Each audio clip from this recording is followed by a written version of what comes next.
Hello అందరికీ. ఈ నెల వచ్చే మార్చ్ 14న మహాపర్వదినం అండి.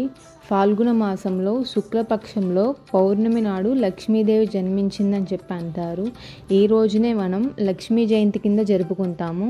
ఈ సంవత్సరం చూసుకుంటే మనకి మార్చి 14న హోలీ పండుగ లక్ష్మీ జయంతి పౌర్ణమితో కలిసి వచ్చిందండి. లక్ష్మీ జయంతి అంటే అమ్మవారు పాలకడల నుంచి ఉద్భవించిన రోజుని మనం లక్ష్మీ జయంతి కింద జరుపుకుంటాము.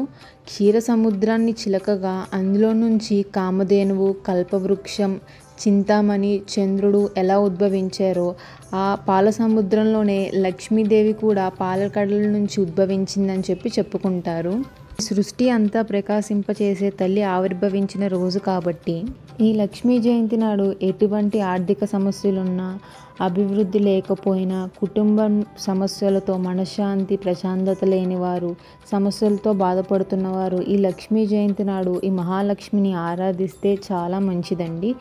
ముందుగా ఇల్లంతా చక్కగా శుభ్రం చేసుకుని గుమ్మం ముందు అష్టదళ పద్మంతో అమ్మవారిని స్వాగతం పలుకుతూ ముగ్గు వేసుకుని ఇంటి గుమ్మాన్ని అలంకరించుకోవాలి. తర్వాత తులసి చెట్టు దగ్గర దీపం వెలిగించి పూజ చేసుకోవాలి.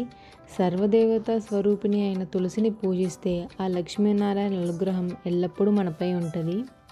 ఆ తర్వాత ద్వారలక్ష్మి పూజ చేసుకోవాలి. ఇంటి ముందు గడపను చక్కగా శుభ్రం చేసుకుని పసుపు కుంకుమతో పూజ చేసుకోవాలి. తర్వాత పూజా మందిరంలో కూడా అష్టదళ పద్మం ముగ్గు వేసుకుని అమ్మవారికి చందనం, అత్తరు కలిపిన తిలకం చేసి బొట్లు పెట్టుకొని అమ్మవారిని చక్కగా పటాన్ని అలంకరించుకోవాలి. ఈ పూజ అనేది ఓపిక ఉన్న వాళ్ళు సపరేట్గా పీఠం పెట్టుకొని నియమనిష్టలతో చేసుకోవచ్చండి. అది కుదరని వారు మనం పూజా మందిరంలో అయినా కూడా ఈ పూజ అనేది చేసుకోవచ్చు. ముందుగా మహాగణపతిని పూజించి ఆ తర్వాత లక్ష్మీదేవిని చక్కగా పంచామృతాలతో అంటే పాలు, పెరుగు, ఆవు నెయ్యి, తేనె, పంచదారతో అభిషేకం చేసుకొని ధూప దీప నైవేద్యాలతో చక్కగా మీకు వచ్చిన అమ్మవారి శ్లోకాలను పూజించుకుంటూ అమ్మవారిని చక్కగా పూజించుకోవాలి. చక్కగా దీపారాధన చేసుకుని సువాసభరితమైన పువ్వులతో అమ్మవారిని పూజించుకోవాలి. అలానే ఈరోజు అమ్మవారిని మారేడు దళాలతో పూజిస్తే చాలా మంచిదండి. మారేడు దళాలని శ్రీపత్రం, సాక్షాత్తు లక్ష్మీ స్వరూపం అని కూడా అంటారు. కాబట్టి చక్కగా చినక్కుండా, నలగకుండా, ఎటువంటి డ్యామేజ్ లేని మారేడు దళాలను తెచ్చుకొని అమ్మవారి దగ్గర పూజ చేసుకోండి. మారేడు దళాలు తెచ్చి పూజ చేయాలి కదా అని చెప్పి బాగోలేనివి, పాడైపోయిన మారేడు దళాలు అలాంటివి తెచ్చి మాత్రం పూజ చేయొద్దు. అలానే అమ్మవారికి తామర పువ్వులు అంటే కూడా చాలా ఇష్టము. కాబట్టి తామర పువ్వులతో పూజించడం వలన మోక్షం కలుగుతుందని, మారేడు దళాలతో పూజించడం వలన అష్టైశ్వర్యాలు కలుగుతాయని చెప్పి అంటారు. అలానే అమ్మవారికి పసుపు అంటే కూడా చాలా ఇష్టం అండి. ఎందుకంటే మంగళకరమైనది పసుపు. కాబట్టి ఈ రోజున అమ్మవారికి పసుపుతో అభిషేకం చేసుకోండి.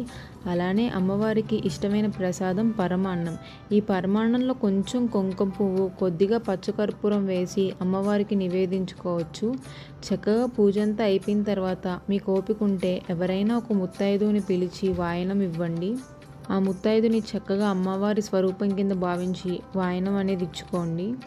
అలానే ఈరోజు బియ్యపిండితో దీపారాధన చేసుకుని దీపం వెలిగిస్తే కూడా చాలా మంచిదండి. బియ్యపిండితోనే దీపం అనేది ఎందుకు చేసుకుంటామంటే బియ్యం అనేది లక్ష్మీ స్వరూపం. అటువంటి లక్ష్మీ స్వరూపమైన బియ్యపిండితో మనం దీపం చేసుకుని దీపారాధన చేసుకున్న తర్వాత ఆ బియ్యపిండి దీపాలని మనం ఎటువైనా పారే నదుల్లో కానీ, ఎవరు తొక్కని ప్రదేశాల్లో కానీ వేసేసుకోవచ్చండి. అలానే ఓపిక ఉన్నవారు పగలంతా ఉపవాసం ఉండి సాయంత్రం సంధ్యా సమయంలో పూజ చేసుకుని సాత్వికమైన ఆహారాన్ని తీసుకోవచ్చు. అలానే అమ్మవారి పరిపూర్ణంగా అనుగ్రహించే స్తోత్రం కనకదార స్తోత్రం. ఈ స్తోత్రం వచ్చిన వారు మీకు వీలున్నన్ని సార్లు పారాయణం చేసుకుంటే చాలా మంచిది. ఈ స్తోత్రం ఉపవాసం రాదు అనుకునే వాళ్ళు, మాకు అంత ఓపిక లేదు అనుకునేవారు చక్కగా వ్యూహలక్ష్మి మంత్రం ఉంటుందండి. ఆ శ్లోకం చాలా సులువుగా ఉంటుంది. ఆ ఒక్క శ్లోకం చదువుకున్నా చాలండి. ఆ వ్యూహలక్ష్మి శ్లోకం అనేది నేను మీకు చెప్తాను.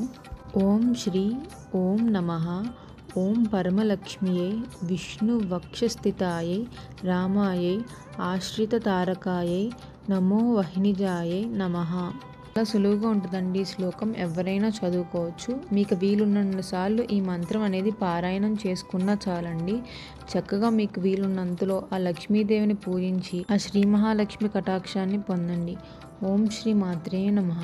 మీకు కనుక ఈ వీడియో నచ్చితే please to like and subscribe to my channel. Thank you.